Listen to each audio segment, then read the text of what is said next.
We've been talking about cultural differences between American Indians and the European colonists. Now, if this if this sort of thing interests you, and it's very interesting, I teach an upper division course called Native Religion. There's well, when it comes to spirituality, when it comes to religion, it's just like, language, other parts of culture. Every specific tribe and group had their own unique and distinct approach to things, but there were some elements that many of them had in common, or in some cases, almost or virtually all of them had in common. Now, that approach that they took was frequently, like a lot of the stuff we've talked about, misunderstood by Europeans and continues to be so.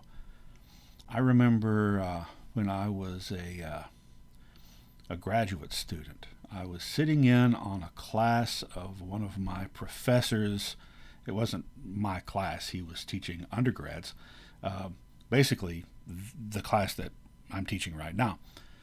And this particular professor did not have a background in American Indian studies. Now, he was a brilliant professor that I admired greatly, but he didn't have a very accurate understanding of Native culture.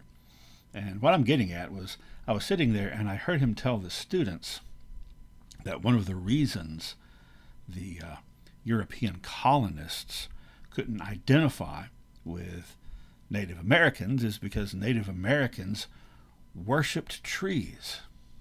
Well, I can't think of any instance of Native people literally worshiping trees. They had, and in many cases still have, a prayerful attitude about nature. Doesn't mean that they are worshiping literal objects of nature.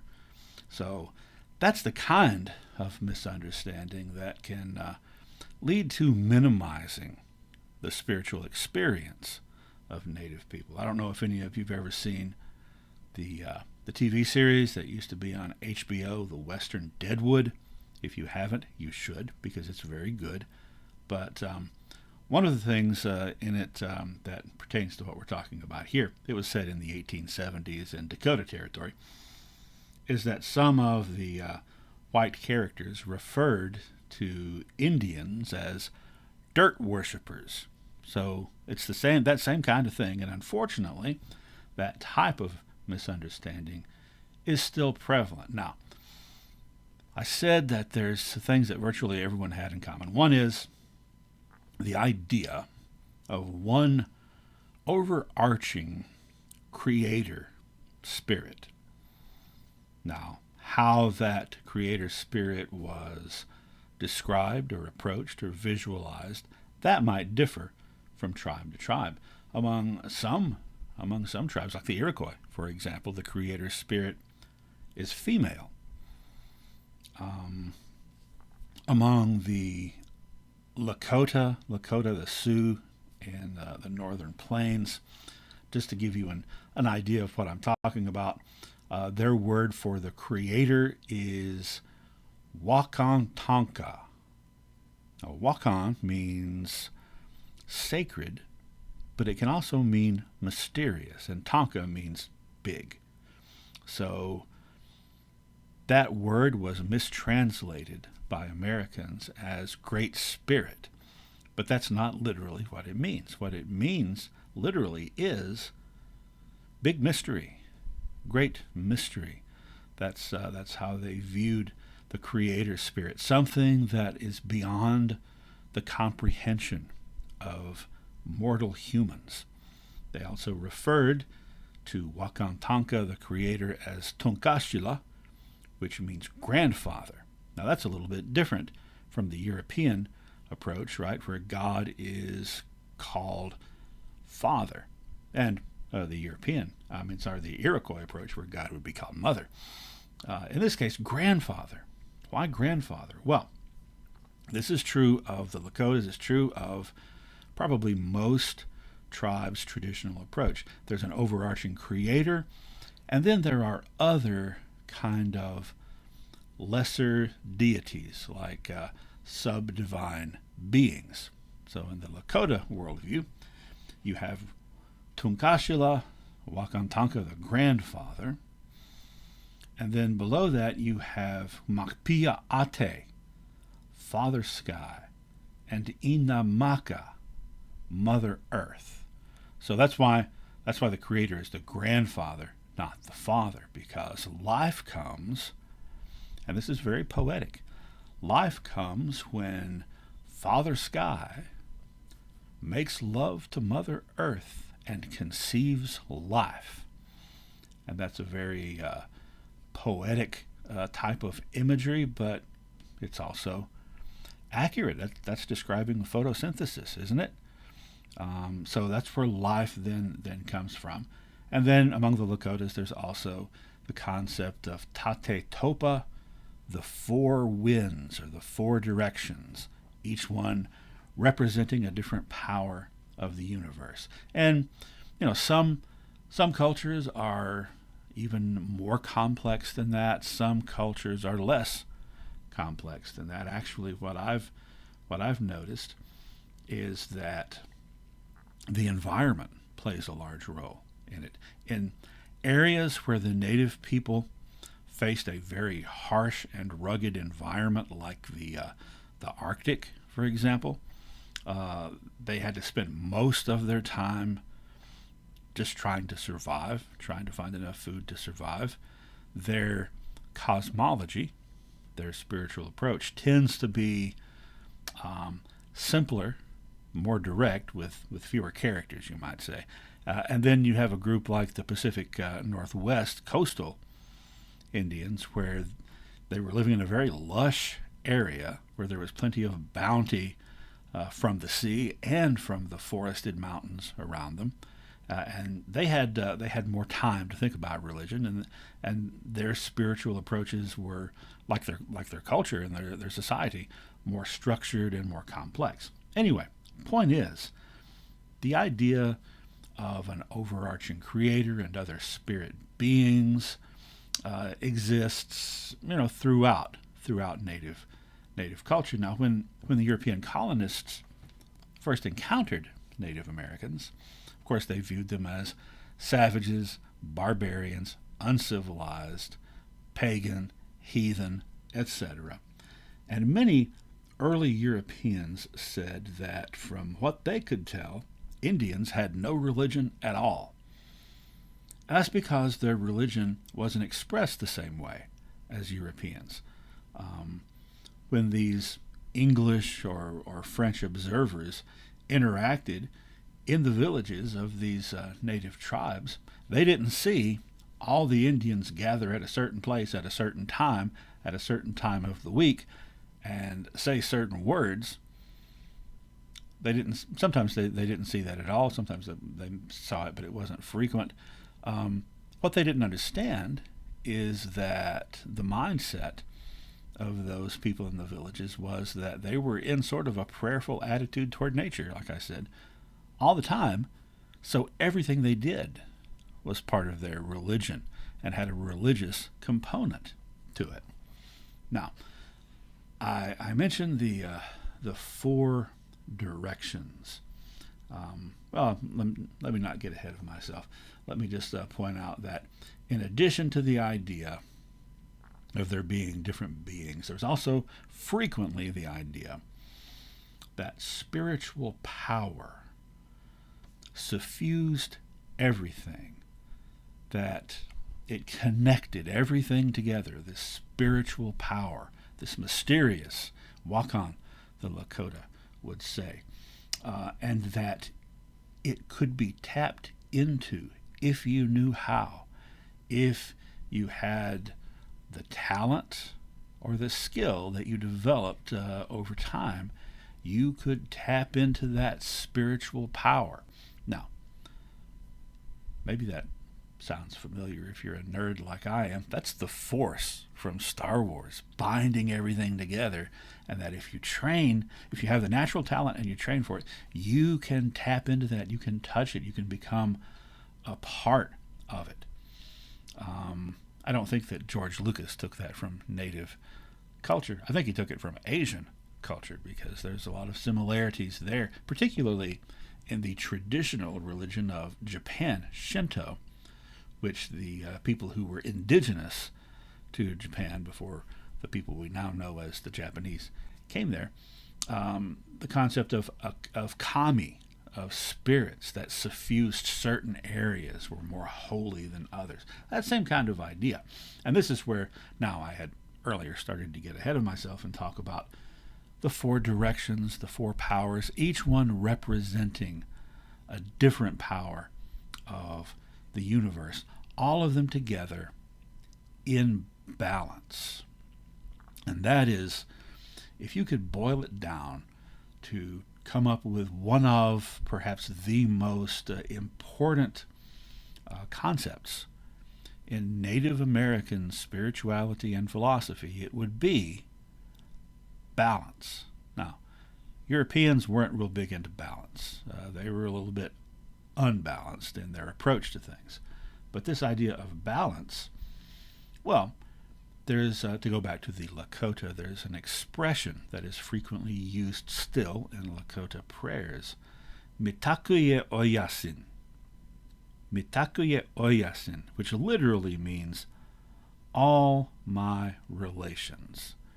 And what that means is everything around me is my relative.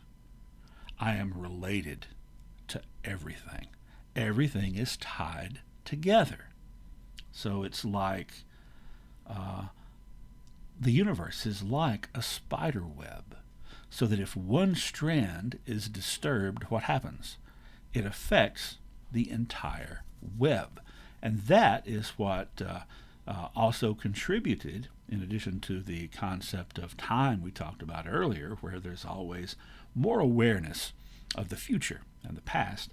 But another thing that has contributed and still continues to contribute to American Indians' more balanced view of nature and connection with nature is this idea that everything is tied together. So you cannot abuse any part of it. You cannot overuse any part of it because you will disrupt the whole thing and cause problems.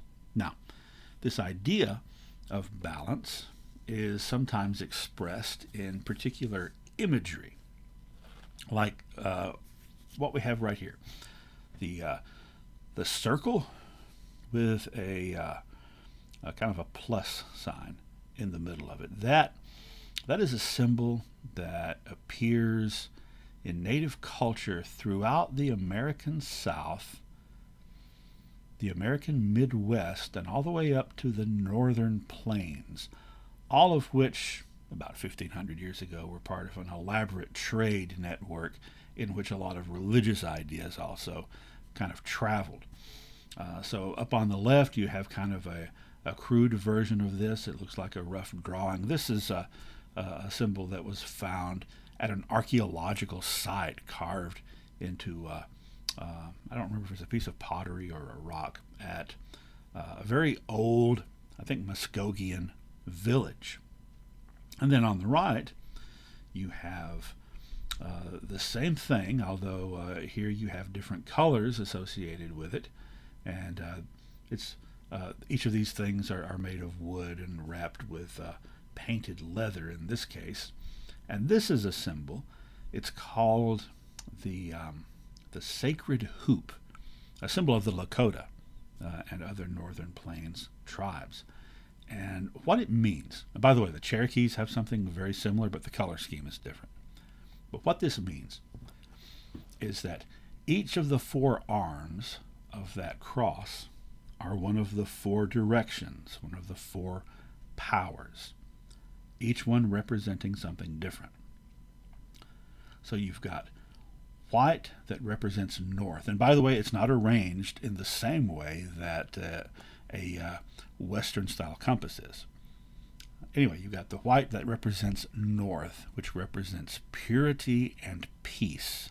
So if you think of a fresh snowfall in the forest. That's what I think of when when I think about the meaning of this white arm. Everything is so soft. Sound is muffled. It's peaceful. It's pure. The yellow represents the south. So the white is north. Yellow is south. North, white represents peace, purity, calm. South, yellow represents health. Health and physical and material well-being. Red represents the east, and that stands for wisdom. And then the other color, which sometimes is solid black, sometimes it's a navy blue, and to the Lakotas traditionally that was the same color. It was just different shades of the same color. That represents the west, which in Lakota cosmology is the home of the thunder beings who bring you spiritual power. So the west represents spiritual power. Now, if you wanted spiritual power, you would go out and pray in the direction of the west. And if you did it during a thunderstorm, then your odds of getting that power would be greater because the thunder spirits were speaking to you. If you were praying for wisdom, you would, face the east. All this is symbolic, of course, to the idea that everything is connected together. You got the four arms of the cross, but they're all part of the great circle, the circle that binds them together. Many native cultures have insisted that their dwellings be circular and never be square.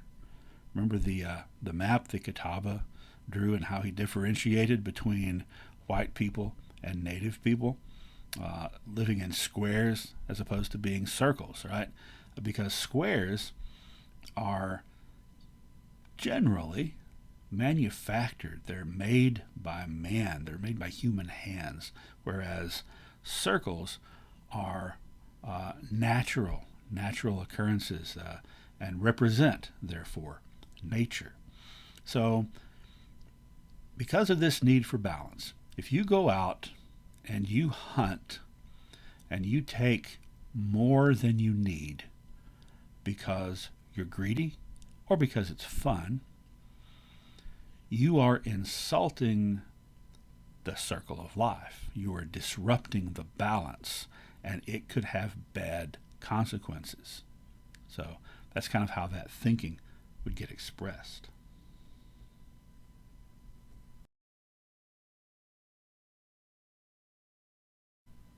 Another spiritual activity that you will find among virtually all native cultures is the vision quest, which is exactly what it sounds like when you go off seeking a vision, where you go off seeking a revelation from the spirit world, some kind of message or explanation for you for your problems, to answer a particular question, or just to give you general guidance. Now, sometimes in some cultures this would be a public event where there would be a ceremony that the whole village would be a part of for maybe just one particular person or 3 or 4 people. Like, for example, the sun dance of the Plains tribes.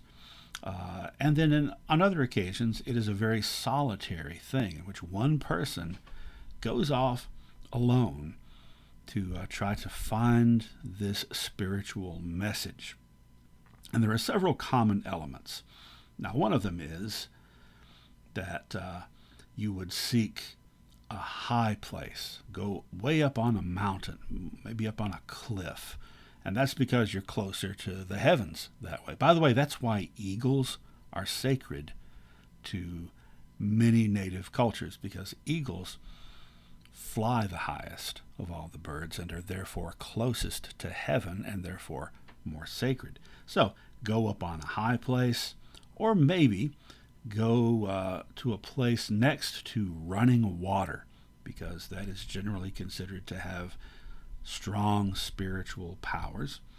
And a lot of times This would involve maybe fasting, depriving yourself for a time period of food and maybe also of water and maybe also of sleep and of perhaps chanting and dancing and exposing yourself basically to physical privation. Now, the sun dance is an extreme version of this, in which the participant has these skewers stuck through their chest muscles that have leather thongs attached to the skewers, and then they haul you up by your chest muscles and let you dangle until either you get a vision or your skin breaks and you fall.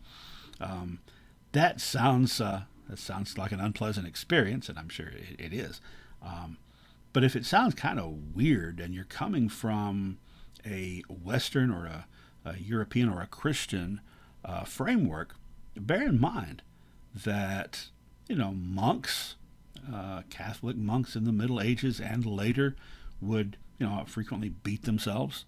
Um, Mystics, even like in biblical times in the New Testament, people like the Essenes, people like John the Baptist living out in the desert and depriving themselves so as to more easily facilitate a frame of mind that is receptive to spiritual messages.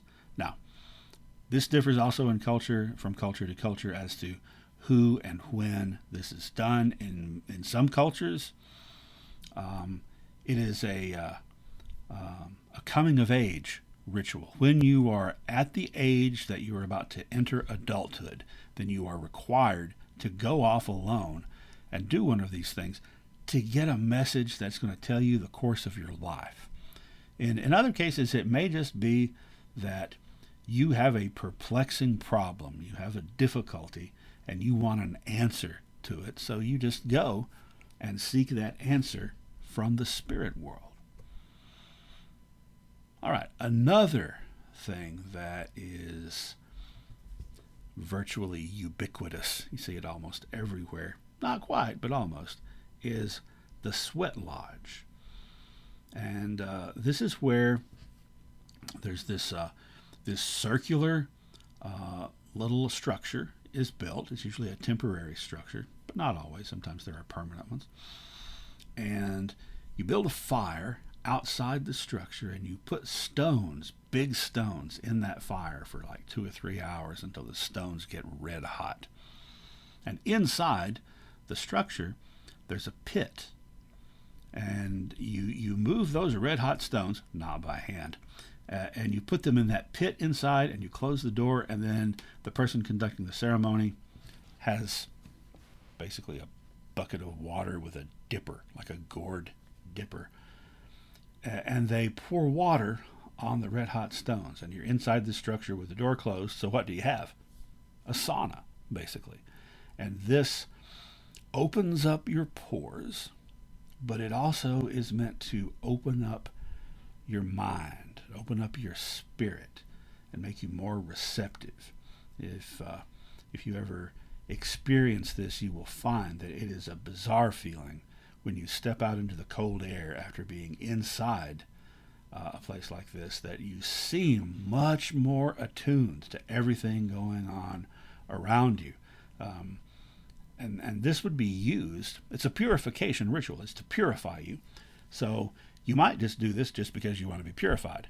But in a lot of cultures, any other important ritual or ceremony that you're going to do, you have to do this first because you have to purify yourself. Now, I said virtually everyone had this. Some tribes did not originally or traditionally, like the Cherokees, but eventually adopted it and started using it after interacting with other tribes that did. And these are still done today.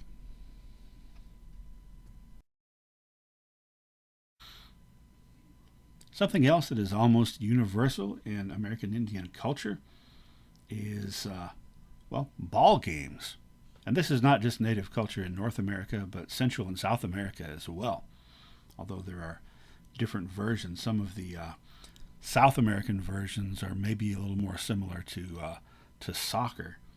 The North American version, well, the version played by the Iroquois and witnessed by the French was called by the French lacrosse.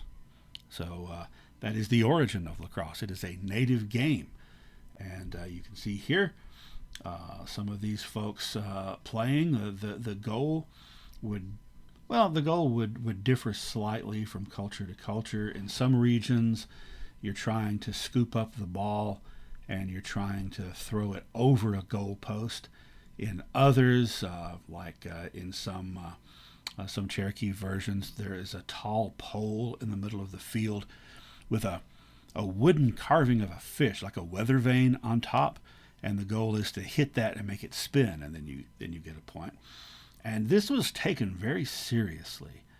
Sometimes neighboring villages that had disputes, or sometimes even different tribes that had disputes, would decide to settle it on the ball field instead of the battlefield, which was sometimes only slightly better. The Cherokee word for this ball game translates into English as the little brother of war, because sometimes people did get killed or seriously hurt. And I'm mentioning this now in this discussion of spirituality because there's a strong spiritual element to this.